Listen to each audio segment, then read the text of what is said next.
The URANTIA Book, as I said before, we have all the knowledge that got burned in the Library of Alexandria back in the day. All this knowledge got lost from the Knights of Templar burning it up, and what was left over, I can't even say they burned it all up. They basically confiscated it and took it to the Vatican at St. Peter's Basilica. There today, you'll see a library that goes on for tens to thousands, 10 to 12 miles of library works that they stole from a library of Alexandria, and that is underneath St. Peter's Basilica. To this day, you have to, as a pope, you would have to have about 5 other popes. Upon your request, you would have to know what you're going down there to search for, exactly what it's named, and not be allowed anywhere else, because those other 5 popes would have to go with you, whether you've been there for 70 to 80 years, it really wouldn't matter.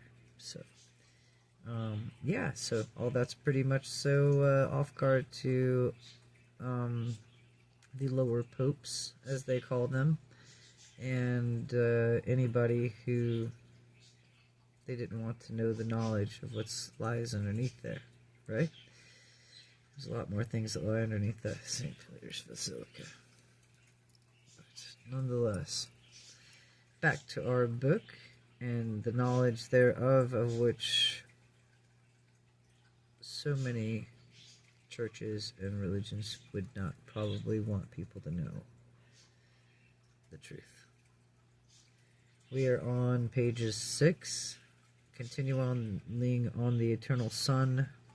Number 6, the Spirit Mind. The Eternal Son is the Spirit and has mind, but not a mind or a spirit which his mortal mind can comprehend. Mortal man perceives the mind on the rather finite, cosmic, material, and impersonal levels. Man also observes mind phenomena in living organisms functioning on the super-personal animal level, but it is difficult for him to grasp the nature of the mind when associated with the super-material beings and as a part of the exclusive spirit personalities. Mind must, however, be differently defined when it refers to the spirit level of existence and when it is used to donate spirit functions of intelligence. That kind of mind which is directly aligned with the spirit is comparable neither to that mind which co-coordinates with spirit and matter, nor to that mind which is allied only with matter. Well, that would be a sad existence. It's like being a one-dimensional creature, just care about material things. That'd be really depressing. Spirit is ever conscious, minded, and possessed of varied phases of identity. Without mind in some phase, there would be no spiritual circumstances or consciousness in the fraternity of spirit beings. The equivalent of the mind, the ability to know and to be known, is indigenous to deity. Deity may be personal and pre-personal and super-personal and impersonal. But deity is never mindless, that it never without the ability to at least communicate with smaller entities, and similar entities being beings or personalities. The mind of the Eternal Son is like that of the Father, but unlike any other mind in the universe, With the mind of the Father, it is the ancestor to the divine and far-flung minds of the conjoint Creator. The mind of the Father and of the Son and of the intellect, which is the ancestral to the absolute mind of the third source and center, is perhaps best illustrated in the pre-mind of a thought adjuster. For though these father fragments are entirely outside of the mind circuits of the conjoint actor, they have some form of pre-mind. They know as they are known, and they enjoy the equivalent of human thinking. The Eternal Son is wholly spiritual. Man is very entirely material. Thereof much pertaining up to the spirit personality of the Eternal Son, to his 7 spiritual spheres encircling paradise, and to the nature of the impersonal creations of the Paradise Son, will have to wait your attainment of spirit status following your contemplation of the Morantia ascension of the local universe of Nebadon. And then, as you pass through the super universes onto Havana, many of these spirit concealed mysteries will classify you as you begin to be endowed with the mind of the Spirit. Spiritual insight. 7. Personality of the Eternal Father. The Eternal Son is that infinite personality from those unqualified personality fetters. That's Fetters. I know how, if anybody's got their captions on, it says feathers instead of fetters. But anyway, the Universal Father escaped by the technique of trinitization, and the virtue of which he has ever since continued to bestow himself is endless profusion upon the ever-expanding universe of creators and creatures. The Son is absolute personality. God is Father personality, the source of personality, the bestower of personality, the cause. An ever-personal being derives personality from the Universal Father, just as the original Son eternally derives his personality from the Paradise Father. The personality of the Paradise Father is absolute and purely spiritual and absolutely personal, and is also divine in an eternal pattern.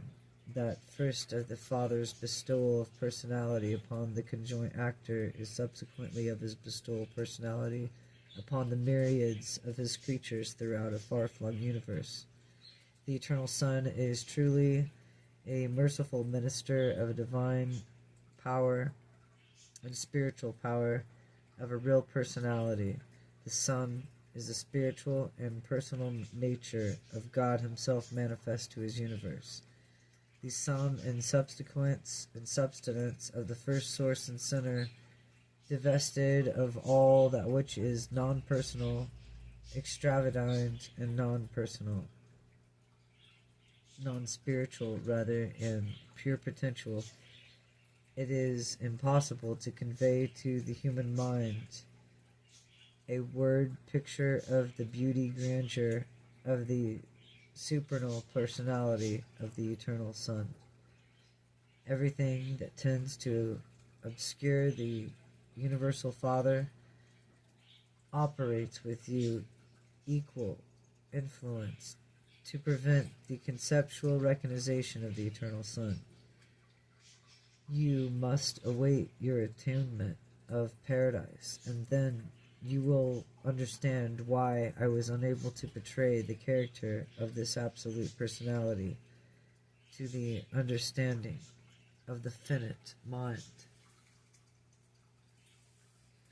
8. Realization of the Eternal Son. Concerning identity, nature, attributes, personality, the Eternal Son is full and equal and perfect complement to the eternal counterpart of the Universal Father, in the same sense that the Universal Father, that God, the Son, and the Universal Mother. All of this is high and low constitute for the universal family. The appreciative character of the Son. You should study the revelation and divine character of the Father. They are foreverly, inseparably one. As the divine personalities are virtually indistinguishable in the lower orders of intelligence, it is that they are not so indifferent as to separate their recognition by those whose origin is creative and acts of deity themselves. Beings of a nativity in the central universe of paradise discern the Father and the Son not only as one personal unity of universal control, but also the two separate personalities functioning in different domains of universe administrations. As persons, you may conceive the Universal Father as the Eternal Son in separate individuals, but therefore indeed but in administration of the universe. They are entwined and interrelated, as it is not always possible to distinguish between them when in the affairs of the universe. The Father and the Son are encountered in confusing interreactions. It is not always profitable to attempt to surrogate their operations. Merely recall that God is initiating through, and the Son is expressionably full in the definite word of which the local universe is inseparable and personalized in the divinity of the Creator Son, who stands for both the Father and the Son, and to the creatures of the 10 million inhabited worlds. The Eternal Father is infinite, but he is approachable through the persons of his paradise sons, and through the patient ministry of the infinite Spirit. Without the bestowal service of his paradise sons, and the loving ministry of the creatures of the infinite Spirit, beings of the material origin, could hardly hope to attain the Eternal Son, and it's equally true with the help and guidance of the celestial agencies of God consciousness. Mortal beings will certainly attain paradise, with some stand in the personal presence of the majestic sons of sons. Even through the Eternal Son, it is the pattern of the mortal personality attainment. You find it easier to grasp the reality in both the Father and the Spirit, because the Father is an actual bestower of your human personality, and the infinite Spirit is the absolute source of your mortal mind. But as you ascend in the paradise path, the spiritual progression, the personality of the Eternal Son will become increasingly real to you, and the reality of the infinitely spiritual mind will become more distinguishable, and to your progressively spiritualizing mind. Never can the concept of the Eternal Son shine more brightly in your material or subsequent mortianal mind, not until you spiritize and commerce your spirit into the ascension with the comprehension of personality of the Eternal Son, begin to equal the vividness of your concept of the personality of the Creator Son, of the paradise origin, in whose person as person one time incarnated and lived on URANTIA as a man among men. Well, I would say we know who that is. Yeshua Christ, Jesus Christ. Throughout your local universe, experience the Creator Son, who personally and personality is comprehensible by man, must compensate for your inability to grasp the full significance and more exclusively the spirit, but none the less personal, eternal sons of paradise. As you progress through Overtron and Havana, you leave behind the vivid picture and deep memories of the Creator Son of your local universe. The passing of this material and Urantia experience, you will be compensated by ever-enlarging concepts and intensifying your comprehension of the eternal sons of paradise, whose reality